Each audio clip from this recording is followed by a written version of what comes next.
또영주TV의 송경주입니다. 또영주TV가 새로운 코너를 만들었습니다. 이름하야 이건 꼭 보자, 꼭 봐라, 놓쳐서 안 된다.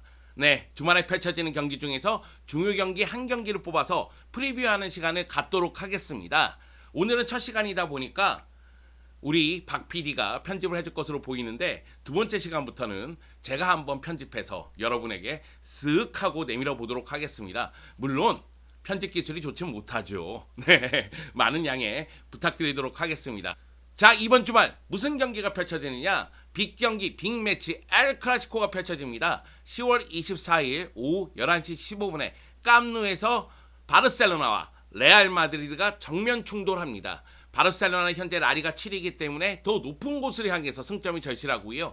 레알 마드리드는 소시에다드보다는 한 경기 덜 치렀지만은 2위에 위치하고 있기 때문에 1위 경쟁을 하기 위해서 승점이 절실한 상황입니다. 엘클라시코, 더 이상 설명이 필요할까요? 스페인 역사가 만든, 스페인 정치가 만든 바로 그 경기, 엘클라시코, 영어로 더 클래식, 한국말로 전통의 경기, 엘클라시코가 펼쳐집니다. 물론 엘클라시코 상대 전적을 여러분이 보시면 아시겠지만은 공식 경기에서는 레알 마드리드가 근소한 우위를 차지합니다. 근데 비공식 경기까지 포함하면은 바르셀로나가 조금 더 우위에 있죠. 라리가 상대 전적에서는 레알 마드리드가 75승으로 바르셀로나보다는 3승을 더 챙겼습니다. 그리고 최근 엘클라시코 상대 전적을 봤을 때도 레알 마드리드는 바르셀로나 상대로 4경기 무패, 최근 3연승을 달리고 있습니다. 역시 이제 상대 전적을 봤을 때는 레알 마드리드가 조금 더 유리한 거 아니야? 이런 생각이 들 수밖에 없죠. 특히 지난 시즌 엘클라시코 2경기, 깜누에서 펼쳐진 경기에서도 레알 마드리드는 3대1로 승리를 했고요. 그리고 홈에서 펼쳐진 엘클라시코에서도 레알 마드리드는 바르셀로나에 2대1로 승리를 거뒀습니다. 그렇기 때문에 레알 마드리드가 조금 더 정신적인 우위를 차지하면서 엘클라시코를 치르지 않을까, 이런 생각이 좀 들긴 한데 변수가 있죠.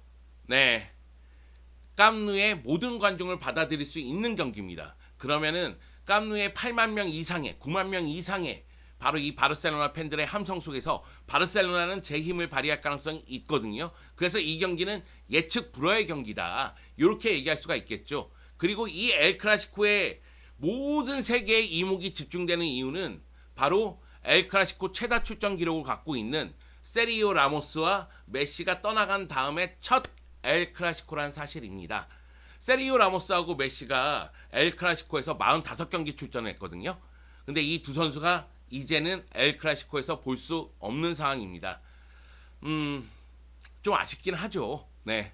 메시 같은 경우에는 엘클라시코에서 가장 많은 골을 넣었습니다. 총 26골을 넣었는데 그 중에 라리가에서 18골을 넣었거든요. 해트트릭도 2번이나 했죠. 그렇기 때문에 엘클라시코의 사나이다, 이렇게 얘기할 수도 있겠는데요. 도움만 하더라도 14개를 했습니다. 근데 메시가 없으면 과연 누가 이 엘클라시코를 좀 흥행을 주도를 하느냐. 결국은 뭐 레알 마드리드 쪽에서는 카림 벤제마가 아닐까. 카림 벤제마 같은 경우에는 엘클라시코에서 총 10골을 넣었고 라리가에서 펼쳐진 엘클라시코에서도 총 7골을 넣었습니다. 그리고 바르셀로나 쪽에서는 프랭키 도용이 좀 끌고 가거나 안수파티가 끌고 가야 되는 것 아닌가, 이런 이야기가 나오고 있습니다. 스타는 떠났지만은 엘클라시코는 계속된다, 이렇게 보면 되겠죠. 자, 그러면 각 팀의 상황을 한번 알아볼까요? 일단 바르셀로나의 상황을 좀 알아보겠습니다. 바르셀로나는 현재 라리가 7위에 위치하고 있습니다. 라리가에서 4승 3무 1패예요. 패배는 1패밖에 없지만은 승리는 4승밖에 없다는 점. 이 점이 이제 바르셀로나의 발목을 잡고 있죠. 그리고 그 1패는 아틀레티코 마드리드하고 경기에서 0대2로 패배를 한 그 경기입니다. 즉 쿠만 감독은 여전히 강팀을 상대로는 성과를 내지 못하고 있다, 이렇게 보면 되겠죠. 지난 시즌 엘클라시코에서 바르셀로나가 2패를 당했다고 말씀을 드렸는데 쿠만 감독 밑에서 2패를 당한 거예요. 그래서 쿠만 감독이 이번 엘클라시코에서 패배한다면은 엘클라시코에서 3패를 당하기 때문에 쿠만 감독의 입지는 흔들릴 수밖에 없습니다. 물론 바르셀로나의 최근 상황은 나쁘지 않습니다.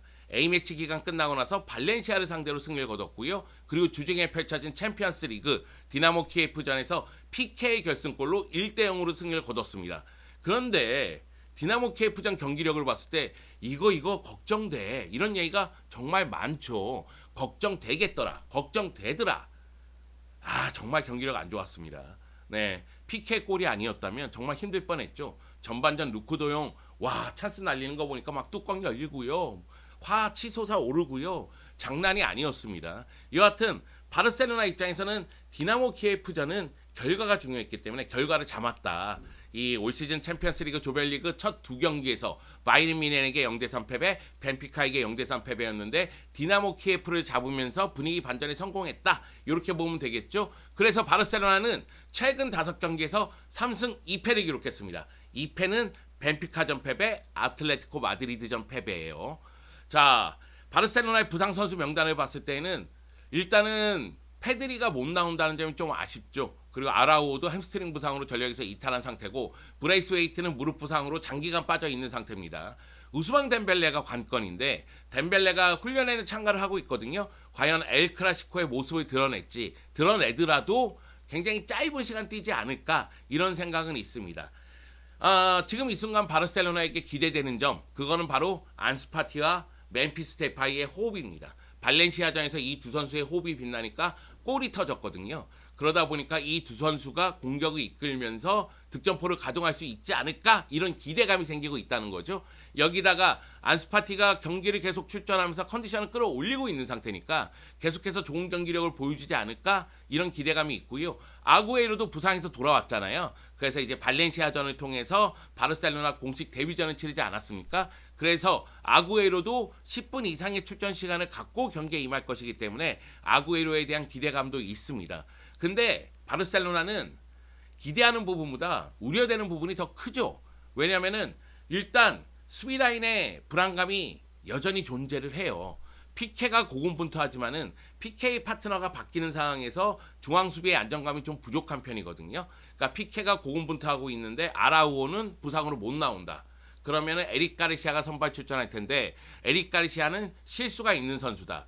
여기다가 오른쪽 측면 수비에 대한 불만도 있죠. 오른쪽 측면 수비에 세르지 로베르토, 데스트, 민게사 돌아가면서 쓰고 있지만은 수비적인 측면에서 아쉬움이 있습니다. 그나마 알바가 돌아온 왼쪽은 힘을 발휘하고 있는 상태인데요. 아마 쿠만 감독은 최근에 보여준 변칙적인 수비 전술을 쓸 거예요. 백포 라인이긴 한데 데스트가 위에 있을 때는 데스트가 내려오면서 백5 형태가 되는 그러면서 오른쪽 측면 수비를 조금 더 강화시키는 그런 모습이 나오지 않을까 생각을 합니다. 그렇다 할지라도 바르셀로나의 수비가 불안하다는 점은 분명한 사실이죠. 자, 그러면 레알 마드리드를 살펴볼까요? 레알 마드리드 같은 경우에는 현재 라리가 2위에 위치하고 있습니다. 8라운드 에스파뇰전에서 1대2로 충격의 패배를 당했어요.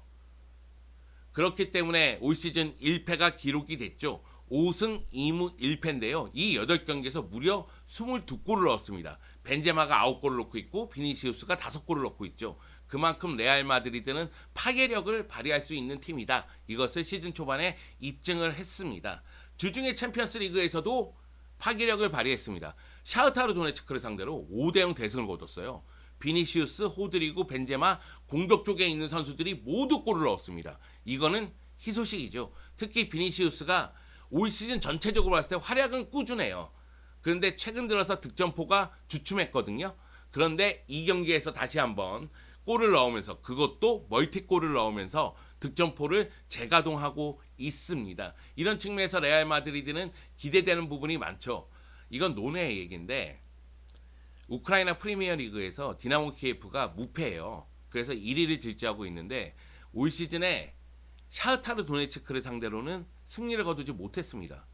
우크라이나 슈퍼컵에서 샤흐타르 도네츠크에게 패배했고요. 그리고 우크라이나 프리미어 리그에서는 샤흐타르 도네츠크하고 무승부를 거뒀거든요. 그런데 바르셀로나는 디나모 키예프를 상대로 고생하면서 1대0 승리. 반면에 레알 마드리드는 샤흐타르 도네츠크를 상대로 대승을 거두는 모습. 이것이 약간 좀 대조되는 모습이 아닌가 이런 생각이 좀 들더라고요. 자, 그러면 다음 내용으로 계속 넘어갈게요. 레알 마드리드 부상 선수를 좀 알아보도록 하죠. 펠랑 맨디와 마르셀로가 부상에서 돌아오면서 왼쪽 라인은 강화가 됐습니다. 하지만 오른쪽 측면 수비를 책임져야 될 카르바알은 여전히 부상이고요. 이외에도 세바요스, 가르스베일, 이스코, 루카 요비치 등이 부상으로 나오지 못할 것으로 예상이 됩니다. 자, 레알 마드리드에게 기대되는 점은 사실은 수비 빼고 모든 부분이 기대가 돼요. 네, 일단 공격 쪽에서 비니시우스가 터졌다. 이것이 또 중요하죠. 벤제마는 시즌 내내 제 역할을 하는데 비니시우스가 득점포를 가동한다. 또 한 가지, 레알 마드리드도 왼쪽 라인부터 공격을 전개해요. 비니시우스가 돌격대장 역할을 하거든요. 그러면 여기서 득점 기회를 오른쪽으로 만들어주고 오른쪽에서 득점포를 가동할 선수가 필요한데 호드리고도 골을 넣었다는 점. 그래서 레알 마드리드는 공격 쪽에서 파괴력을 발휘하지 않을까? 이런 기대감이 있고요. 그리고 토니 크로스가 점점 컨디션이 올라오고 있습니다. 그러면 레알 마드리드는 크카모 조합을 가동할 수가 있죠. 크로스, 모드리치, 카세미루 이렇게 나온다면은 미드필드 라인에서의 수비적인 불안감이 해결이 좀 되지 않을까 그런 생각이 듭니다. 레알 마드리드의 불안한 점은 역시 수비예요. 물론 이제 맨디가 돌아왔기 때문에 왼쪽 수비가 보강이 됐습니다. 그리고 알라바하고 밀리탕은 잘해주고 있거든요. 물론 이제 밀리탕은 실수가 좀 있는 편이긴 하지만 알라바가 어느 위치에서 뛰든 제 역할을 하고 있습니다. 결국은 오른쪽 측면 수비에 대한 불안감이에요. 루카스 바스케스를 기용할 것으로 보이는데 루카스 바스케스가 수비 쪽에서도 제 역할을 할 필요성이 있다는 거죠. 요것이 우려점입니다. 그럼 이번 엘 클라시코는 어떤 측면에서 봐야 되느냐? 제가 생각하기에는 경기 시작하고 15분 그리고 경기 종료되기 전까지 15분 요 15분이 매우 중요하다. 일단 최근 엘 클라시코에서 레알 마드리드가 바르셀로나 상대로 굉장히 이른 시간에 골을 잘 넣었어요. 바르셀로나가 올 시즌에도 경기 초반에 집중력이 떨어지는 모습이 그냥 노출되고 있거든요. 그 점을 봤을 때는 경기 시작하고 15분 동안 레알 마드리드가 무언가 더 많은 것을 보여줘야 된다. 근데 바르셀로나 입장에서도 마찬가지입니다.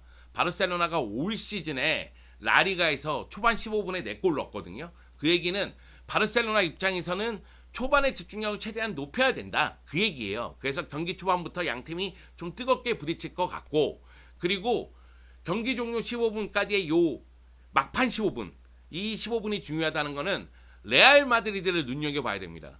레알 마드리드는 9라운드 빌바오전이 수년됐어요. 그래서 바르셀로나보다는 체력적인 부분에서 우위에 있지 않을까 이런 생각이 듭니다.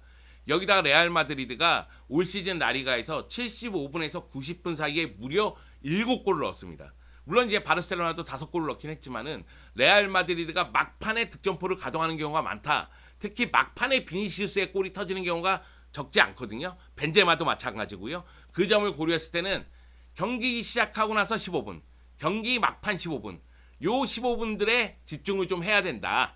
그리고 이 경기는 두 가지 측면으로 봐야 돼요. 왼쪽 공격이 통하는 팀이 승리한다. 바르셀로나도 왼쪽 라인, 레알 마드리드도 왼쪽 라인이 주 공격 루트예요. 그러니까 바르셀로나 같은 경우에는 안수파티 그리고 데파이가 최전방에 있더라도 왼쪽으로 빠지는 경우가 있고 알바가 돌아왔잖아요. 그래서 알바가 올라가는 경우가 있잖아요. 그래서 왼쪽에서 공격을 전개하는 경우가 많습니다.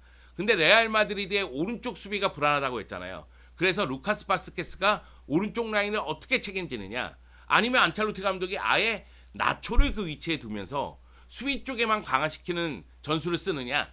이런 부분을 좀 눈여겨봐야 된다는 거죠. 결국 바르셀로나 입장에서는 왼쪽에서 툭탁툭탁 하면서 무언가를 만들어야지만 전방 쪽에서 골을 넣을 수 있다는 얘기입니다. 근데 이거는 레알 마드리드도 마찬가지입니다. 레알 마드리드 같은 경우에도 왼쪽에 비니시우스가 돌격대장 역할을 해요. 그렇기 때문에 비니시우스를 이용한 공격이 많습니다. 근데 말씀드렸다시피 바르셀로나도 오른쪽 측면에 세르지 로베르토가 나오든 데스트가 나오든 아니면 민게사가 나오든 만족할 만한 수비력을 보여주지 못합니다. 결국은 주 공격 루트에서 득점 기회를 만들고 득점에 하는 팀, 이 팀이 웃을 가능성이 크다. 요 말씀을 드려야 되고 두 번째는 중원에서의 싸움이에요. 페드리가 부상인 가운데 가비가 기회를 잡고 가비가 너무나 잘해주고 있죠. 그래서 바르셀로나는 가비, 프랭키 도용, 부스케츠로 나옵니다. 그런데 항상 말씀드렸다시피 부스케츠가 딸려 나왔을 때 미드필더 라인과 수비 라인의 공간이 비어요. 요 공간이 빈다는 거죠. 그래서 피케가 올라와서 메꾸려고 했을 때 제쳐지면 바로 이제 실점 위기가 되거든요. 요런 부분에 대해서 어떻게 해결할 것이냐. 근데 이거는 솔직하게 얘기해서 레알 마드리드도 올 시즌에 이런 모습 많이 보여줬어요. 카세미루가 끊지 못하면 미드필더 라인에서 뚫리는 경우가 너무 많았거든요. 물론 토니 크로스가 돌아오면서 이런 부분이 많이 해결은 됐지만 여전히 중원 쪽에서 양 팀 모두 불안한 점은 있다. 그래서 중원 싸움의 승자가 누가 될 것이냐. 이것이 매우 중요하다. 이 얘기를 드리는 겁니다. 자, 엘 클라시코 전체적인 면을 봤을 때는 레알 마드리드가 조금 더 유리한 것이 아닌가 그런 생각이 들어요. 지금까지의 모습을 봤을 때 파괴력에서도 앞서 있는 모습이고 미드필드에서도 이제는 조금 더 안정감이 높아졌고 왼쪽에 맨디가 돌아오면서 왼쪽 수비 라인도 안정감을 찾았고 그러면 나초를 좀 더 다양하게 쓸 수 있는 상황이 되고 여러 가지 상황에서 레알 마드리드가 조금 더 위에 있는 건 아니야? 이런 생각이 좀 들거든요. 물론 이제 나초도 좀 부진한 면이 있고 오른쪽 수비도 또 부진하고 미드필드에서 수비 쪽에서도 안정감이 좀 떨어지는 면이 있긴 하죠. 그런데 바르셀로나 같은 경우에는 데파이가 4골을 넣고 있지만은 데파이가 나온 4골 중에 2골은 PK 골입니다. 그러니까 데파이도 득점포를 가동하는데 요즘에 좀 주춤하다는 거죠. 그 안스파티는 90분 내내 뛸 수 있는 체력이 아니잖아요. 아구에로도 마찬가지고요. 그런 측면에서 봤을 때 누굴 믿어야 되느냐? 데파이하고 안스파티가 안 터지면 그러면은 루크 도용을 믿어? 쿠티뉴를 믿어? 데미르를 믿어? 믿을 선수가 없어진다는 불안감이 있죠. 또 미드필더 라인에서 말씀드렸다시피 부스케츠의 움직임에 따라서 흔들리는 점. 사실 이 부분도 쿠만 감독이 알고 있기 때문에 도용이 내려오는 경우가 많아요. 근데 도용의 활동량이 너무 많거든요. 그 얘기는 발렌시아전, 디나모 키예프전 그리고 나서 엘 클라시코인데 도용도 체력적인 부담을 느낄 수 있지 않을까? 이런 의문이 든다는 거죠. 그래서 전체적인 면을 봤을 때 전체적으로 봤을 때는 레알 마드리드가 조금 더 유리하다. 다만 깜누의 관중이 있고 바르셀로나 선수들은 위기의식을 느끼고 있다. 특히 쿠만 감독은 변한 끝이다. 엘 클라시코에서 3연패? 야, 이거는 뭐 더 이상 설명할 필요가 없죠. 그래서 이 경기는 예측은 레알 마드리드가 좀 더 유리하겠지만 결과는 예상하기 어렵다. 이런 식으로 가야 될 것 같습니다. 잘 피해갔죠? 저 잘 피해갑니다. 요즘에 이리저리 피해 다니고 있습니다. 자, 그러면은 엘 클라시코 누가 이길까? 또영주TV에서 입중계를 합니다. 또영주TV와 함께 엘 클라시코의 승자를 확인해 보세요. 이야, 이거 마무리가 너무 깔끔한데?